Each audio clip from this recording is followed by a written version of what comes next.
So the time has come to take a look at Judith's cylinder head.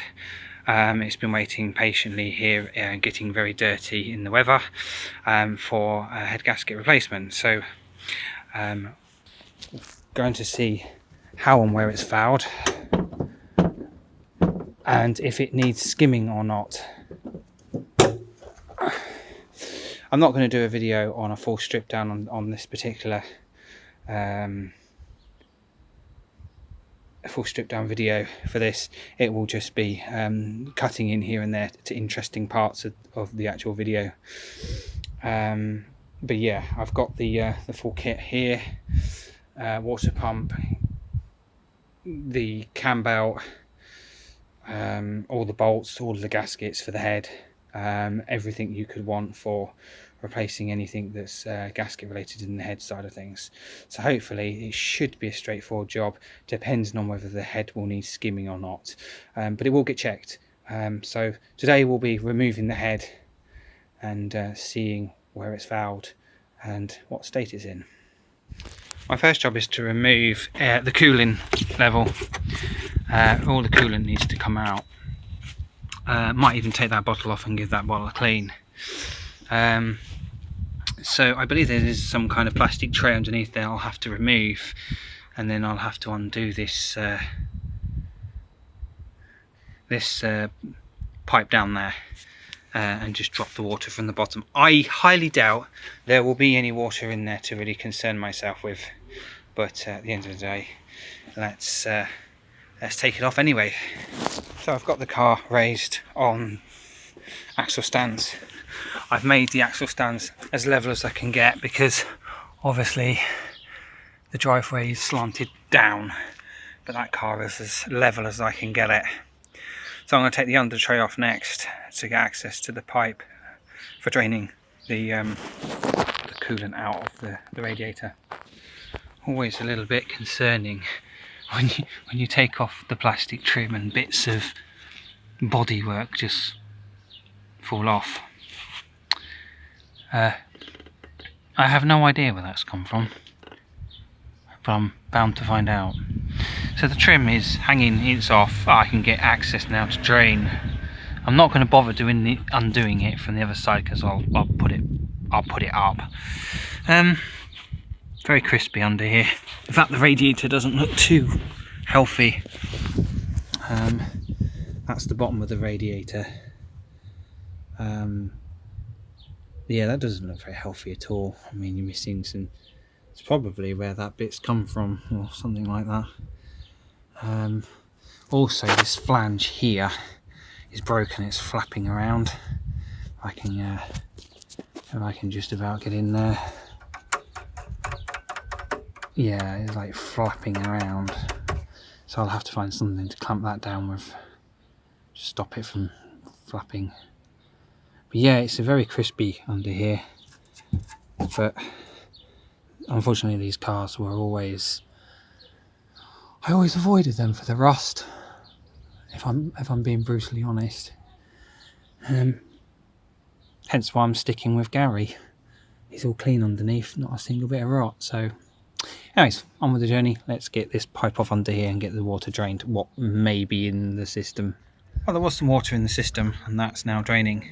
Subsequently, back into the subject of the radiator. It's not actually no longer sitting on the mounts. It's actually rotted away on the mount side of things. So I think a good call would be to replace the radiator. I would not really want to drive this car with the radiator in that condition. I think you can get a sort of better understanding of it when you look at the bottom down here. Look, this is no longer attached down the corner here. And then I can't really show the video, but yeah, that's loose down the bottom. It's tightened up on the other side, but the pin that holds it into the actual mount is just rotted away. So a good call would be to replace the radiator, because of the way the rot is at the bottom there. Salt's got to it. It's the original radiator for this car, I would imagine. Right, once that's drained, it will be the oil I need draining next. So that's the oil now draining. Surprisingly enough, the oil isn't actually that bad. There's probably, I suppose there's quite a bit of water when you look at how much came out of the, there was only about a cupful of water that came out, so the rest of that water must be in the engine. But yeah, it's milky in there, but still, it's not bad. It could be far worse if it had been driven. It got extremely hot with water in the engine. Could have cracked the cylinder head. But we'll be looking for those anyway, signs of any cracks. I doubt very much whether there would be. We'll see how it is. Onto the top of the engine then. Let's start getting these vacuum pipes removed, airbox removed, and then we'll start looking at getting the this shielding removed here. I think I will remove the shielding first. We'll start looking at getting the exhaust manifold off once we get this section off here. So I'm at the head disassembly stage. I've taken off the shielding. I've taken off the cover that houses the coil pack. So I'll take all that coil pack out bit by bit and take the spark plugs out. I've taken off these pipes here, and next I'll take the manifold off. So yeah, just working my way around to removing these parts, and we'll remove the inlet manifold at the back here as well. Well, that's the exhaust off, and this is the exhaust manifold gasket. It's fine. Well, it's splitting apart there, but it doesn't matter. It can be reused. It's a bit crusty, a bit rusted up with the weather, but we'll put it back on and it should be all right. Reuse everything, you know, don't put anything to waste. But in the meantime, I'll just swing it over there against the wall and dent it up a bit. Okay, just for the record, I won't be using the same gasket. Looks all right down here, and the manifold looks fine. Everything here is fine. There is one thing to note though. The bolts did come out of the block rather than come out. Now it might be me. Perhaps I should have last night had put some oil on it or something. But anyway, it doesn't matter. We'll just put some Loctite on there when we put it back together again, and try not to over tighten it in the block. I might see if I can get them off somehow, and then put these studs back on when it's on the bench. The head's out off the car and on the bench. Right, spark plug removal time. Okay, so I've removed the spark plugs and the coil pack. I've removed this little bracket down here because it's attached. What I'm doing is, as I'm going along, I'm putting all the screws, various things, back into where they were. So when I come to refitting, I know where the screws go. Otherwise, if you end up having them in pots, I'm like, where does what go? So that's what I'm doing with that. Yeah, so we'll move on to this side now, and we'll remove the airbox to give us more room. Need to undo these pipes down here. Shouldn't be too much. Yeah, I'll take all this off, these pipes off here, and leave this, I think, attached for now. Yeah, so just working my way around now that I've got that off, doing the top bit up here. I'll take this cover off shortly. Well, in fact, we'll take this cover off next, and then we'll work our way around the back. So front around the side. So I decided to detach the whole housing purely because these are just done up too tight, and what you don't want to do is start splitting the rubbers. It puts it in a whole new section of pain for you later on down the line, having to replace the rubbers. So for the sake of 2 bolts, I've just removed this. Now there's a little paper gasket on there, but I believe that my kit should come with a gasket for the head, as it's part of the head. So I will check it. If not, I'll order another gasket for it. Right, so that's that done. This, by the way, out of interest, this here is your cam sensor. So this actually works out where your cam sits. I'm not too sure on the the 8 valve where that would be, but we'll find out. Right, I will start taking the rocker cover off. Oh, actually, I will start taking off the manifold now. Okay, so that's the inlet manifold off. So all of this is now loose. I've lost a couple of the bolts. There's a couple of bolts that fell down here, which I believe fell on the floor, but I can't seem to find them on the floor. So I'll have to do an inspection to find them. Just worth mentioning here, one of the saviours of the day is this little piece of magnet I keep in my extension ratchet extension box. Been really useful for picking out, and I've lost a few bolts down the engine there. So yeah, worth having that. Next thing is, let's get the cam, the rocker cover off of this, and the plastic can cover around here off. Once we got that off, then the fun starts, because that's when we start looking at the timing. So we'll have to time the engine up and use the timing tool, and then we can start taking the head bolts off. In terms of attachments to the head now, everything that was once attached is now no longer attached, so that the head is now almost free, apart from removing the cam belt and the rocker cover sprockets. The rocker sprockets will need removing.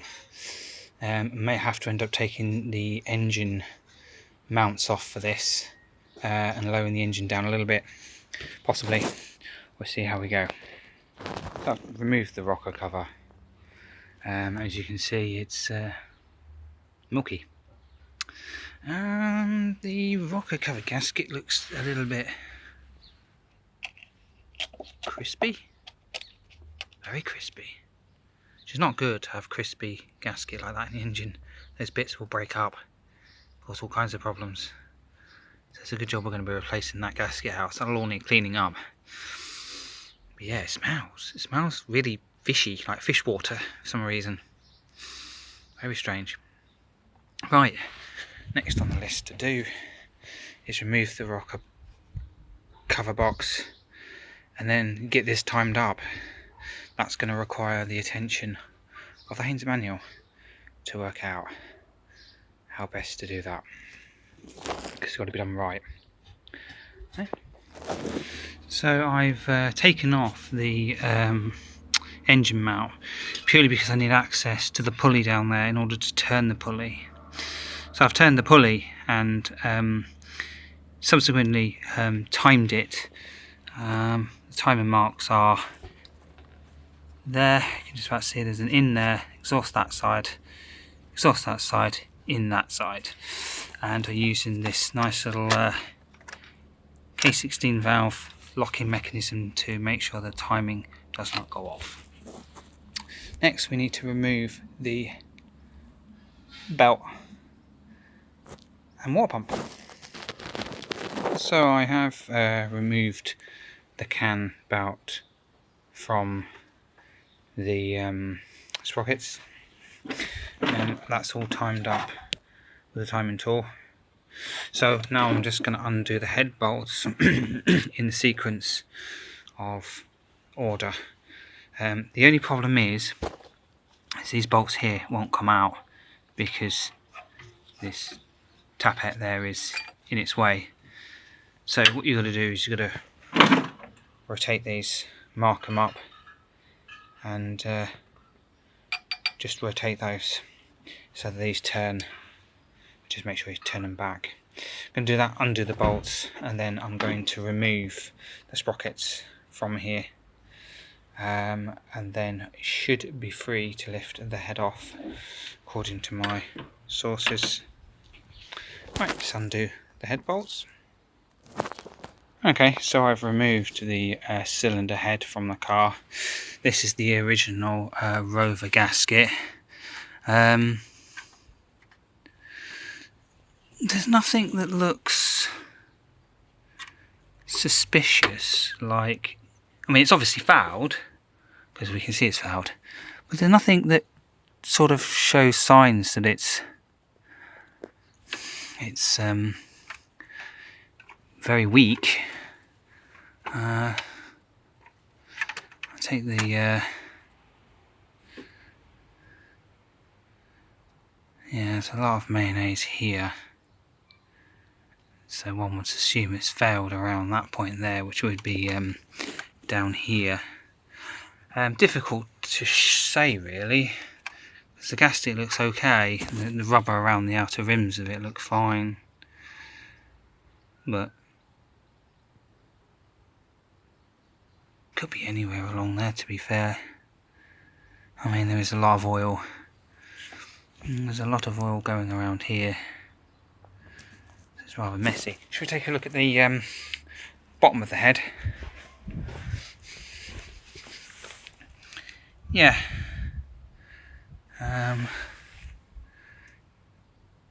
When I clean it up, I'll check to see if there are any corrosion or any pitting. That will give us an indication as to A, whether or not it needs skimming, but also gives an indication of where it potentially had failed. It's looking like more likely in line with that one. It's looking more likely around here.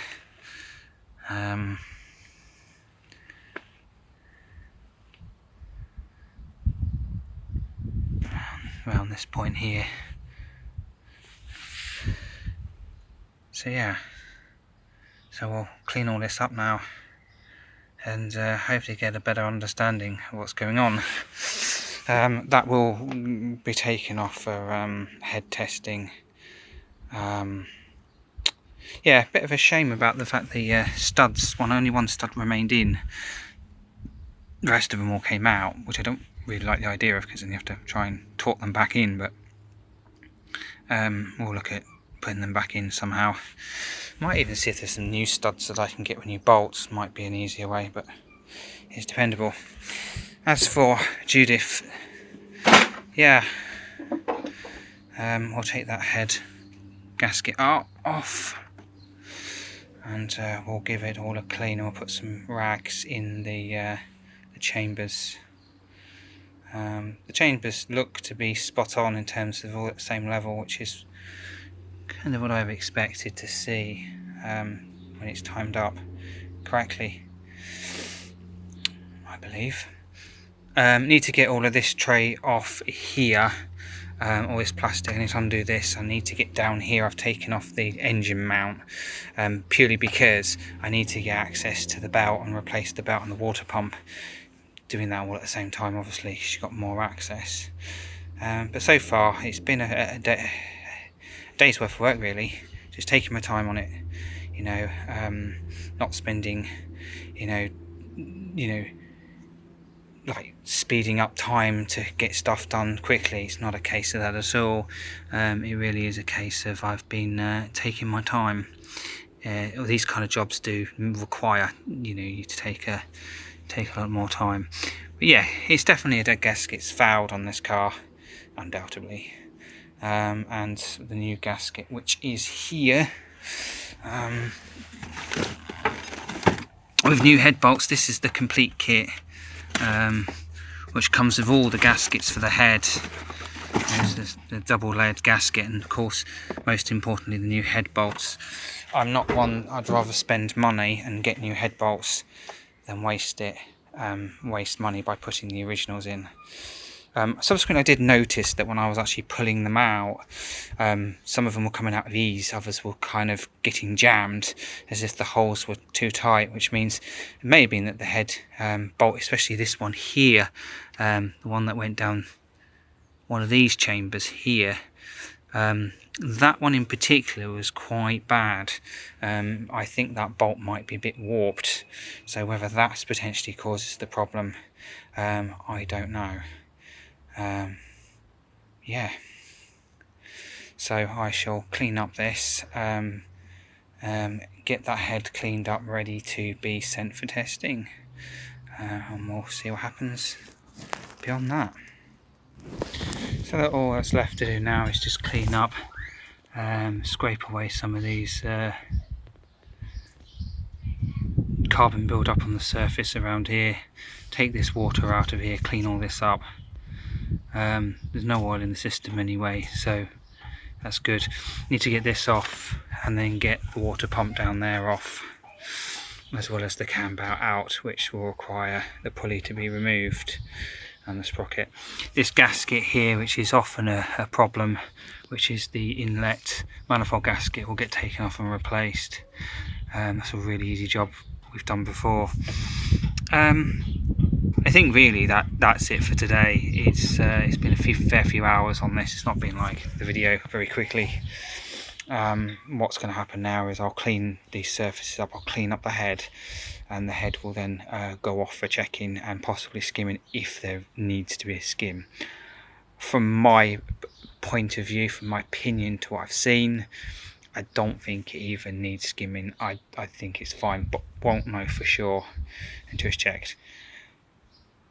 Other than that, this just I'm just tidying up my mess. What I'm going to do though is I'm going to shake this cloth off here, and I'm just going to put this over top of here for now, at the end of the day, just to cover over the stop any grub and dirt and damp getting into it while it's just sitting here. But yeah, this is part one of Judith's head gasket replacement. The only reason why in a garage this costs as much as it does is just time. It just takes time taking stuff apart, and that's what the killer is with these Rovers. People can't afford £400 or £500 to keep a £250 car on the road. It's a good job. I can do it myself. Right, I'll end the video here and thank you for watching. Bye for now.